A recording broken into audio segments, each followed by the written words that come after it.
That 12 military personnel have now been indicted over the aerostrikes at Tudun Biri area of Kaduna State. The Nigerian Army says its drone flying overhead in routine counter-terrorism operations mistook the movements of the civilians for terrorists. TVC News senior reporter Sifon Essien joins me live from our studio in Abuja for more updates on this development. Sifon, we hear that these individuals have been court-martialed, but what more do we know about the standard procedure and how it's been working on to ensure that there won't be a repeat of these in this regard?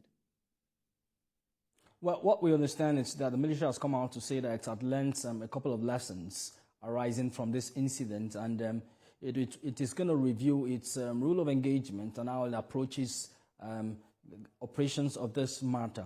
That would mean it would, dot its I's and cross its T's and go the extra mile to ensure it doesn't target unarmed civilians. Now they've admitted and again affirmed that 12 of its personnel have been found wanting and are now facing a court-martial, and that process has begun. But the details is what they are keeping close to their chest.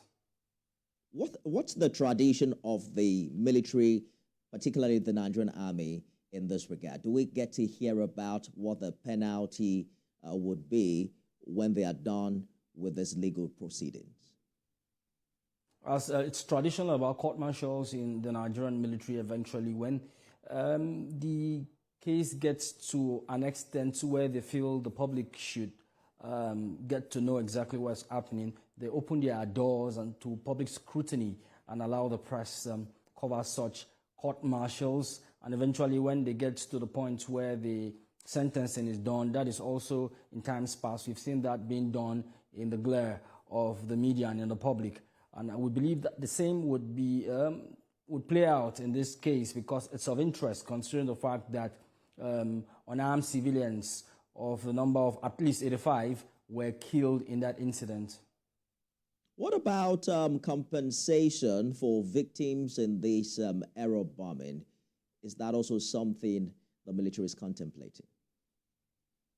At the moment, the military has not mentioned anything about compensation, nor has it gotten to the point where it will be talking about that. But when it comes to that, to understand statutorily, members of the community and those affected by the strikes have a right to, approach the courts, to seek redress in this matter. And maybe when they do that, we'll be talking about compensation coming from the military and perhaps supported by the state and the federal government. Sifon Essien with updates on the Tudun Biri aero bombing.